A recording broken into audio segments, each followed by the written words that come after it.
What if I told you that everything you've ever desired, love, validation, success, was never about the object itself? What if the thing you've been chasing your whole life was never real, but a reflection of something missing within you? This is the untold story of human desire. Welcome to NS Stoic Wisdom. Desire is not what you think it is. It is the psychological equivalent of a black hole.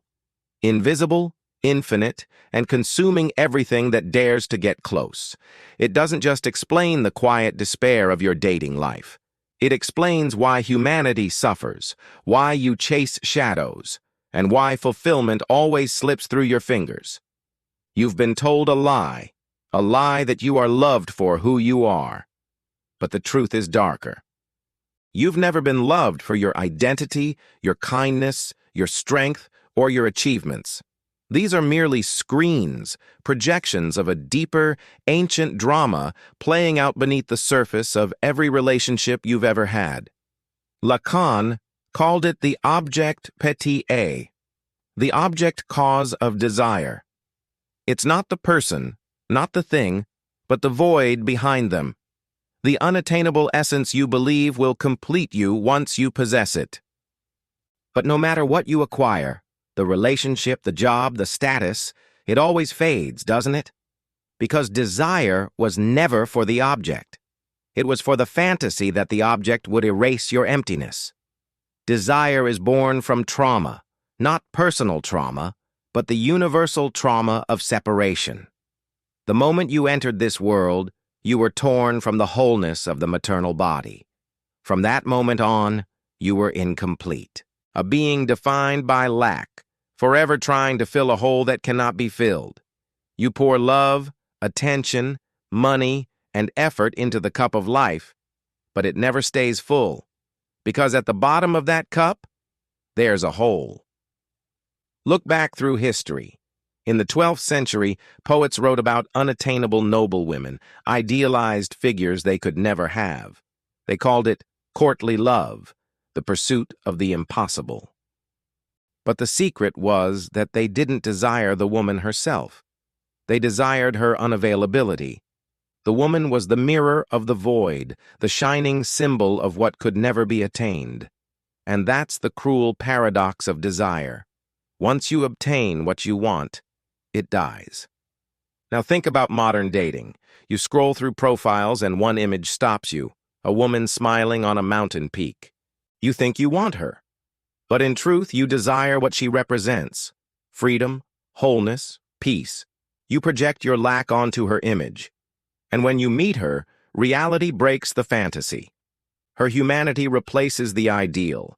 And the relationship begins to die, not because of her flaws, but because the fantasy was always the real object. For men, desire often hides behind status, achievement, or conquest. For women, it's tied to the man's lack. She doesn't desire a complete man. Such a man is boring. She desires a man whose incompleteness gives her a role, a man chasing something greater than himself, a man whose life is a mystery, an unfolding story. Her attraction isn't to perfection, it's to purpose. That is why the man who lives only for her, who makes her his entire world, slowly loses her desire. He removes the void. There's nothing left for her to supplement, nothing to project fantasy upon. He becomes complete, and therefore uninteresting. But the man who is driven by art, mastery, creation, or cause remains open, alive, in motion. His lack becomes magnetic. Desire feeds on mystery, not comfort, on pursuit, not possession. But society has built traps to destroy this structure of desire. The first is the beta provider, the man who offers safety, predictability, and stability at the cost of mystery. He's praised for being reliable, but psychically he's castrated.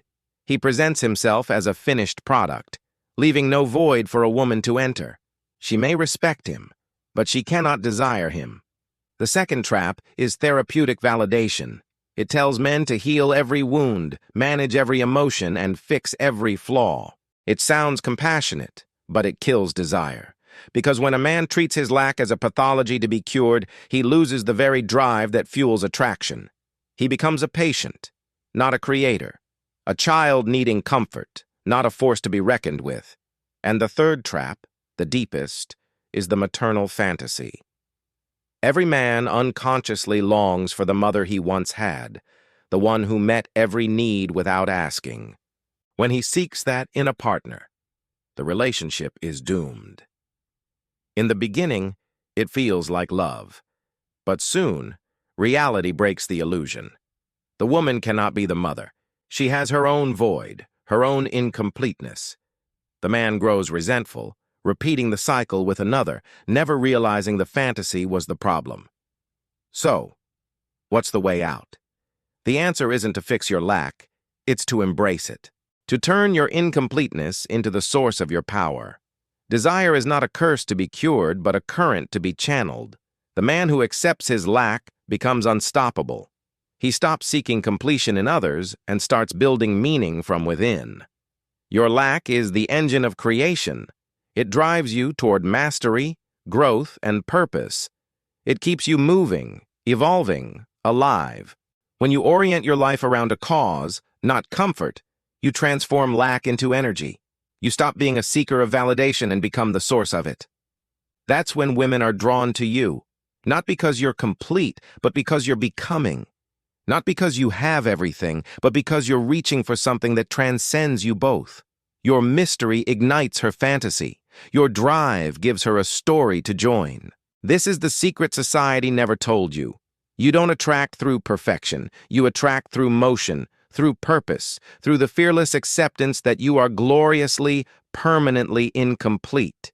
Because the cage you feel trapped in was never locked from the outside. The lock was always inside you, in your belief that your lack was a flaw. But your lack is the source of your fire. It is the pulse of your spirit, the hunger that keeps your story alive. Every man must face this truth. You are not meant to be whole. You are meant to strive, to build, to fail, to rise again. Completion is death. Desire is life. The world told you to fill the void. NS Stoic Wisdom tells you to use it. Turn emptiness into fuel. Turn pain into power. Turn your lack into sovereignty. Because the truth, the beautiful, terrible, liberating truth, is this: you are incomplete, and that incompleteness is what makes you infinite.